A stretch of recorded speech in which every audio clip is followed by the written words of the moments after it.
चमनपुर जंगल के bus stop पर कुछ पक्षी खड़े होते हैं। तभी वहाँ पर एक 10 साल से 12 साल की एक छोटी सी चिड़िया आती है। वो वहाँ पर आकर, अंकल जी 2 रुपये दे दो ना, 1 रुपया भी चलेगा। 2 दिन से कुछ नहीं खाया है साहब जी, कुछ तो मदद करो साहब जी। तब तक आप लोग कमेंट पे बताएं 57 + 87 + 46 कितने होते हैं। ऐसे वो चिड़िया दोपहर तक भीख मांगकर अचानक से वहाँ से गायब हो जाती है। ऐसे ही अगले दिन सुबह बस स्टॉप पर आकर फिर से वहाँ पर भीख मांगने लग जाती है। ऐसे ही एक दिन बंटी नाम का एक बूढ़ा कबूतर उसी बस स्टॉप में बस का इंतजार कर रहा था। उसी वक्त वो चिड़िया बस स्टॉप में भीख मांगने के लिए आती है, लेकिन उस दिन उसे कोई भी पैसे नहीं देता। चल भाग यहाँ से, पता नहीं सुबह सुबह कहाँ से आ जाते हैं हमारा दिमाग खराब करने के लिए। हट।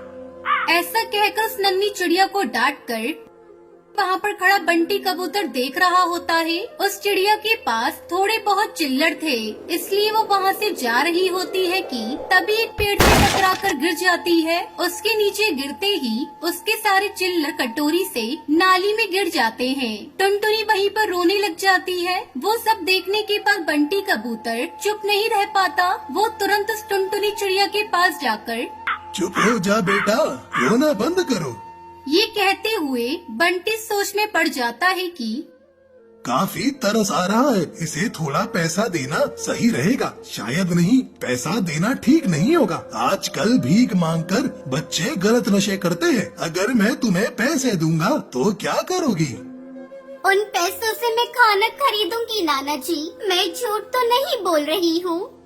ऐसी बात है तो चलो, मैं ही तुम्हें खाना खिला देता हूँ।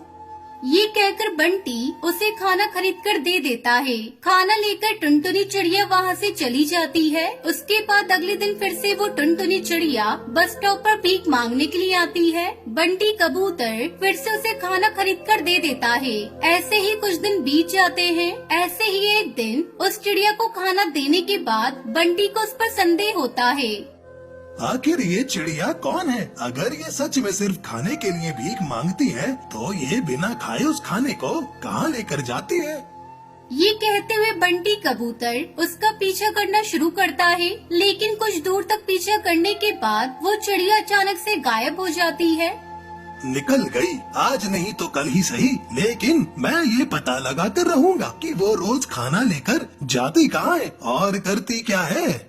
ये कहकर बंटी कबूतर वहाँ से चला जाता है। अगले दिन सुबह बस स्टॉप पर जब वो टुनटुनी फिर से आती है, ये लो बेटा खाना, आज मैं खाना घर से लेकर आया हूँ, गर्मा गर्म है, इसे अभी खा लो वरना ठंडा हो जाएगा।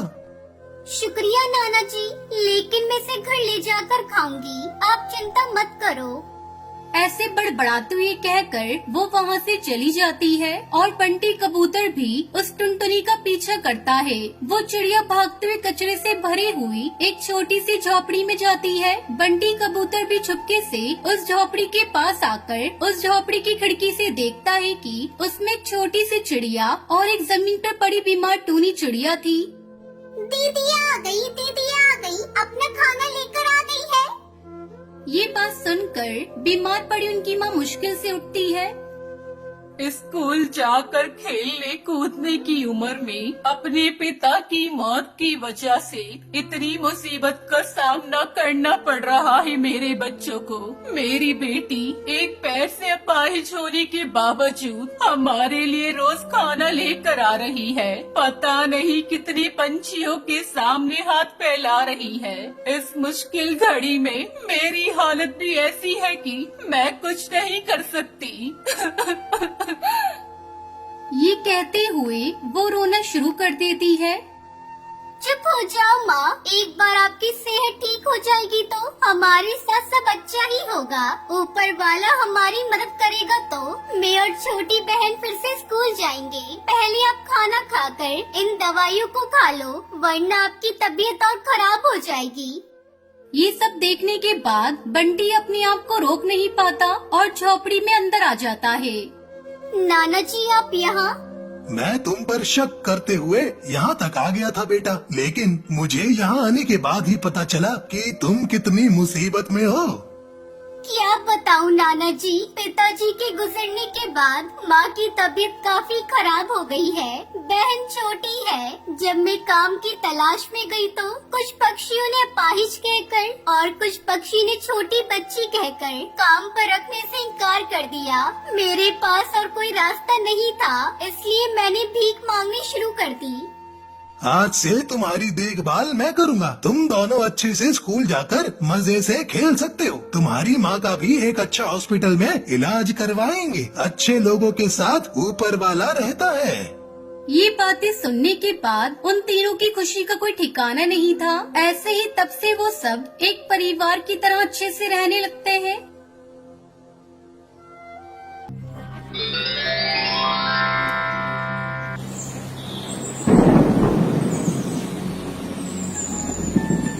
उत्तराखंड के जंगल में टुनटुनी चिड़िया अपने 2 बच्चों के साथ रहती थी। उसका पति बंटी कबूतर हीरे की खदान में काम करता था। एक दिन वो अपनी पत्नी टुनटुनी से कहता है, टुनटुनी, आज मेरी तबीयत कुछ ठीक नहीं लग रही है। आज मैं जल्दी घर आ जाऊँगा। जब आपकी तबीयत ठीक नहीं है तो हीरे की खदान में काम करने क्यों जा रहे हो? वैसे भी वहाँ सांस लेना मुश्किल है। कालू सेठ से आज छुट्टी ले लो। नहीं टुनटुनी, तुम्हें पता नहीं है सेठ कितना खड़ूस है। एक दिन नहीं गया तो पूरे महीने का पगार काट लेगा। इसी शर्त पर तो उसने मुझे नौकरी दी थी। तब तक आप लोग कमेंट पे बताएं कि आपको पता है लाल किला कहाँ पर है। ऐसा कहकर बंटी कबूतर कालू सेठ की हीरे की खदान में काम करने चला जाता है। बंटी कबूतर खदान में जाकर हीरे ढूंढने लगता है और खुदाई करने लगता है। हीरे की खदान में खुदाई करते करते वो बेहोश होकर नीचे गिर जाता है और फिर नहीं उठता। शाम को बंटी कबूतर घर नहीं आया तो टुनटुनी चिड़िया को उसकी चिंता सताने लगी। बच्चों, अभी तक तुम्हारे पापा घर नहीं आए। मैं तुम्हारे पापा को देखने जा रही हूँ। रात होने को आ रही है। ठीक है माँ, तुम जाओ, मैं टुन्नू का ध्यान रखूंगी। टुनटुनी सीधा कालू सेठ के पास जाती है। सेठ जी, अभी तक मेरे पति घर नहीं आए। सुबह उनकी तबीयत भी ठीक नहीं थी। अरे मैं क्या जानूँ तेरा पति कहाँ है? कम बखत ने अभी तक एक भी हीरा ढूंढ कर नहीं निकाला और बिना काम किए तनख्वाह पर तनख्वाह चाहिए बस। ऐसी खरी खोटी बातें सुनकर टुनटुनी परेशान हो जाती है। वो सोचने लगती है, आखिर सुनहरी के पापा गए तो कहाँ गए? टुनटुनी अपने पति को ढूंढने लगती है और उसी खदान के अंदर पहुंचती है और वहाँ बंटी जमीन पर पड़ा मिलता है। उसके पास एक नीला हीरा पड़ा था। वो बहुत तेज चमक रहा था। हाय रब्बा, ये क्या हो गया आपको? आंखें खोलिए। आंखें खोलिए बंटी जी, आंखें खोलिए। बंटी का पूरा शरीर ठंडा पड़ चुका था। अब मेरे बच्चों का क्या होगा? कहा था आज मत जाओ हीरे की खदान में, लेकिन तुमने मेरी एक न सुनी। टुनटुनी रोती हुई घर आती है और साथ में वो जादुई नीलम हीरा अपने साथ ले आती है। उसकी दुनिया उजड़ चुकी थी।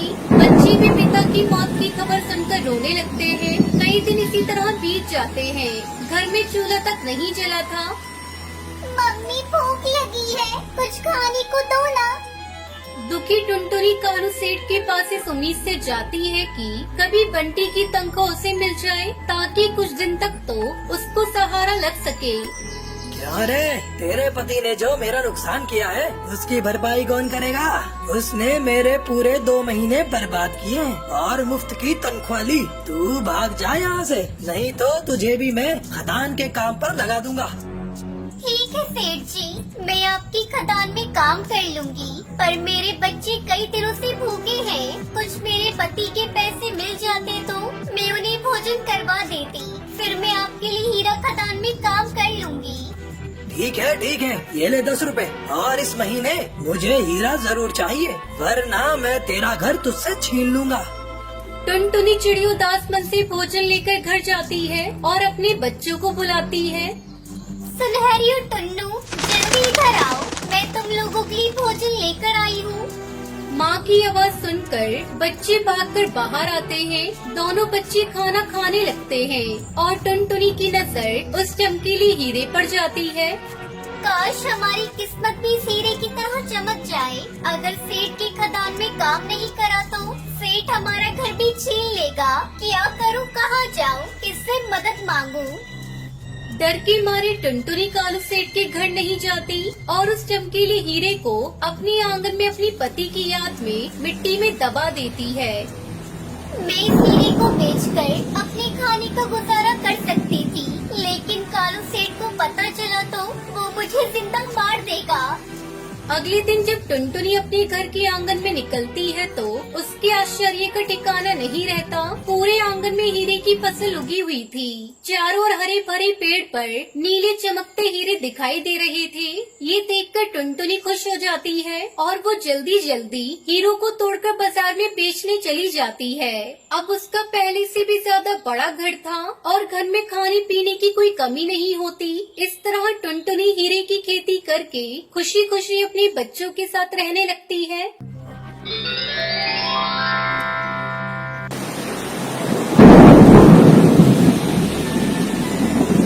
फूलपुर के जंगल में टुनटुनी चिड़िया अपने परिवार के साथ रहती थी। जंगल में उन दिनों बहुत गर्मी पड़ रही थी, जिसके चलते जंगल में भोजन की कमी हो गई थी। टुनटुनी अपने बच्चों के साथ जंगल में भोजन की तलाश कर रही थी। तब उसकी बेटी पिंकी को एक आम का पेड़ दिखाई देता है, जिस पर आम लगे हुए थे। माँ, वो देखो, वहाँ आम का एक पेड़ है। हम लोग वहाँ चलकर आम खाते हैं, नहीं तो कोई दूसरा पक्षी आकर सारे आम खा लेगा और हमें आज भी भूखा रहना पड़ेगा। टुनटुनी अपने बच्चों के साथ आम के पेड़ से आम तोड़ने जाती है, लेकिन वहाँ पहले से ही सुंदरी कौवी भी आम के पेड़ पर बैठी आम को खा रही थी। तब तक आप लोग कमेंट पे बताएं 74 - 71 कितने होते हैं। अरे टुनटुनी, तुम यहाँ अपने बच्चों को लेकर क्यों आई हो? इस पेड़ के सारे आम मेरे हैं, तू कहीं और जाकर भोजन की तलाश कर। सुंदरी बहन, मेरे बच्चे 2 दिनों से भूखे हैं, इन्हें आम खा लेने दो, तुम्हारा भला होगा। हम बहुत समय से भोजन की तलाश कर रहे हैं। ए टुनटुनी चिड़िया, चल भाग यहाँ से। इस पेड़ को मैंने पहले देखा है, इस वजह से इसके सारे फल पर मेरा अधिकार है। तो अपने बच्चों को लेकर यहाँ से चली जा और खबरदार, जो किसी ने भी आम को हाथ लगाया, जिंदा यही दफन कर दूंगी। सुंदरी आंटी, हमें बहुत तेज भूख लगी है, हमें भी आम खाने दो ना, एक आम दे दो हमें। चलो भागो यहाँ से, नहीं तो अपनी चोंच से मार मार कर तुम्हारी ऐसी हालत बना दूंगी कि घर पर भी नहीं जा पाओगी। बच्चों, चलो यहाँ से, इस कौवी से मुंह लगने का कोई फायदा नहीं, ये दुष्कौवी है। टुनटुनी अपने बच्चों को लेकर दूसरी जगह भोजन की तलाश करने लगती है, लेकिन बहुत ढूंढने पर भी जब उन्हें भोजन नहीं मिलता तो सभी थक हार कर एक पेड़ की डाल पर बैठ जाते हैं। हे प्रभु, आप ही कोई रास्ता दिखाइए मुझे, मैं किस तरह अपने बच्चों का पेट भरूं, कुछ समझ में नहीं आ रहा है। अनाज के एक दाना भी कहीं दिखाई नहीं दे रहा है। अब तू ही एक सहारा है, कोई चमत्कार कर दे भगवान। इस तरह कुछ दिन बीत जाते हैं। अचानक एक दिन बारिश जोरों से होने लगती है।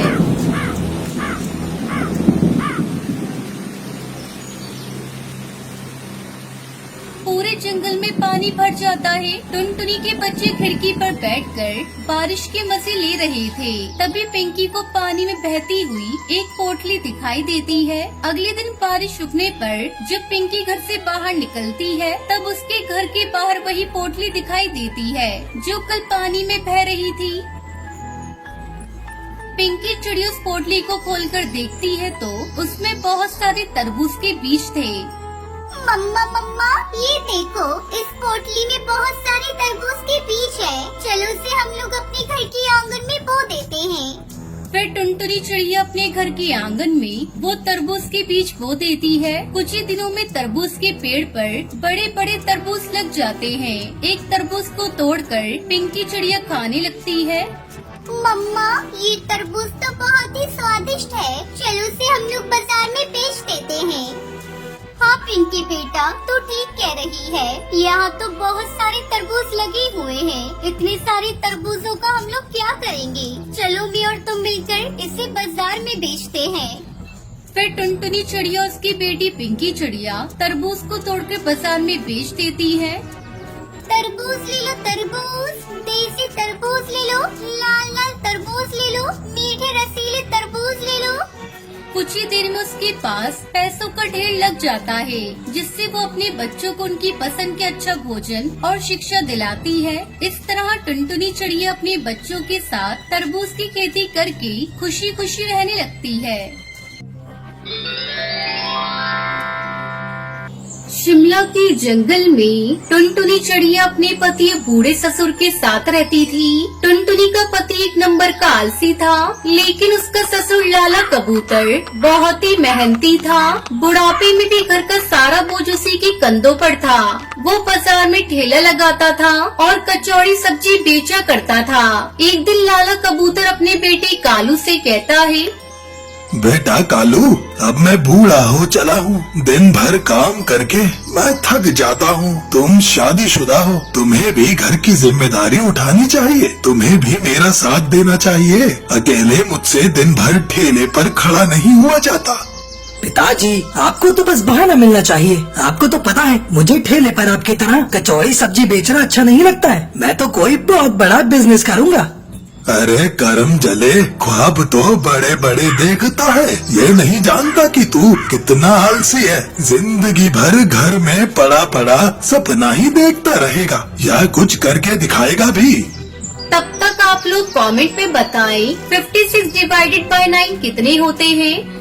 अपने पति के निकम्मेपन को टुनटुनी चिड़िया जानती थी। वो अपने ससुर से कहती है, पिताजी, इन्हें रहने दीजिए। कल से मैं आपके साथ कचौड़ी सब्जी बेचने चलूंगी। आपका साथ मैं दूंगी। टुनटुनी बहू, ये तू क्या कह रही है? भला तू कैसे बाजार में जाकर सब्जी कचौड़ी बेचेगी? तू ही घर की बहू है। बेटे के होते हुए तू काम करेगी। सारे पक्षी मुझ पर थू थू करेंगे। पिताजी, जिसे जो कहना है वो तो कहेगा ही। आप ज्यादा सोचना बंद करिए। मैंने जो कह दिया सो कह दिया। कल से मैं भी आपके साथ चलूंगी। ठीक है बहू, तुम्हारी ये मर्जी है तो मैं तुम्हें नहीं रोकूंगा। अगले दिन से टुनटुनी अपने ससुर कबूतर के काम में हाथ बटाने लगी। उसकी दुकान पर मुखिया तोता राम आता है। अरे वाह टुनटुनी, तुम और आज यहाँ। ये तूने बहुत अच्छा किया लाला, जो बहू को मदद के लिए ले आए। अच्छा बहू, आज मुझे सब्जी की जगह कुछ नया बना कर खिलाओ। ठीक है मुखिया जी, आप मुझे बस 2 मिनट दीजिए। मैं आपको कुछ अच्छा बनाकर खिलाती हूँ। थोड़ी देर बाद टुनटुनी 2 मिनट में मैगी बनाती है और उसे एक छोटे से मटके में डालकर मुखिया को खाने के लिए देती है। अरे वाह वाह वाह बहू, मैगी की तो बहुत ही अच्छी खुशबू आ रही है। हाँ मुखिया जी, मैंने मटका मैगी बनाई है। मुझे विश्वास है इसे खाकर आप खुश हो जाएंगे। मुखिया मैगी खाने लगता है। अरे ये तो बहुत ही स्वादिष्ट है बहू। अरे तुम्हारी बहू ने तो बहुत ही स्वादिष्ट मटका मैगी बनाई है। अपनी कचौरी सब्जी की दुकान बंद करके मटका मैगी बेचना शुरू करो। देखना तुम्हारी आमदनी दुगनी हो जाएगी, दुगनी। मुखिया के मुंह से मटका मैगी की तारीफ सुनकर कई पक्षी मटका मैगी खाने आते हैं। अरे ओ बहन, मुझे मसाला मटका मैगी देना। अरे बेटा, मुझे भी मटका मैगी देना। मैं भी तो खाकर देखूं इसका स्वाद कैसा है। पहले ही दिन मटका मैगी की अच्छी कमाई हो जाती है। ये देखकर लाला कबूतर बहुत खुश हो जाता है। बहू, तुम लक्ष्मी हो लक्ष्मी। तुम्हारे कदम दुकान में पड़ते ही कमाई दुगनी हो गई है। बाजार से अभी और मैगी के पैकेट खरीद कर लाता हूँ। हाँ हाँ पिताजी, और लौटते समय रसीली तोती के घर से छोटे छोटे मटके भी लेते आइएगा। लाला कबूतर मैगी के पैकेट खरीदकर तोती के घर जाता है। मुझे 100 छोटे मटके चाहिए। ये लो एडवांस पैसे। जितना है मटका उतना मुझे भी दे दो, बाकी घर पे पहुंचा देना। अरे भैया, ये तो कमाल हो गया। मैं तो अपने धंधे से निराश हो चुकी थी। सोचा था मिट्टी के मटके बनाना छोड़ दूंगी, पर आपकी बहू टुनटुनी ने तो कमाल कर दिया। मुझे भूखे मरने से बचा लिया। ये 50 मटके तैयार है। बाकी की मैं तैयार करके आपके घर अभी पहुंचा देती हूँ। लाला कबूतर मटका मैगी लेकर घर पहुंचता है। वहीं दूसरी तरफ टुनटुनी को मटका मैगी बेचकर पैसा कमाता देख कालू का ज़मीर जाग जाता है और वो एक दिन दुकान पर पहुंचकर कहता है, मुझे माफ कर दो। कोई धंधा छोटा नहीं होता और धंधे से बड़ा कोई धर्म नहीं होता। बस काम करने की लगन होनी चाहिए। मुझे समझ आ चुका है। मैं भी अब पिताजी के काम में हाथ बटाना चाहता हूँ। अपने पति के मुंह से ऐसी बातें सुनकर टुनटुनी बहुत खुश होती है। ये तो बहुत अच्छी बात है जी। हमारी मटका मैगी की डिमांड दिनों दिन बढ़ती जा रही है। हमें कुछ पक्षियों की आवश्यकता है। अगर आप हमारी मदद करेंगे तो इससे बढ़कर और क्या हो सकता है। इस तरह टुनटुनी खुशी खुशी मटका मैगी बेचकर अपने परिवार के साथ रहने लगती है।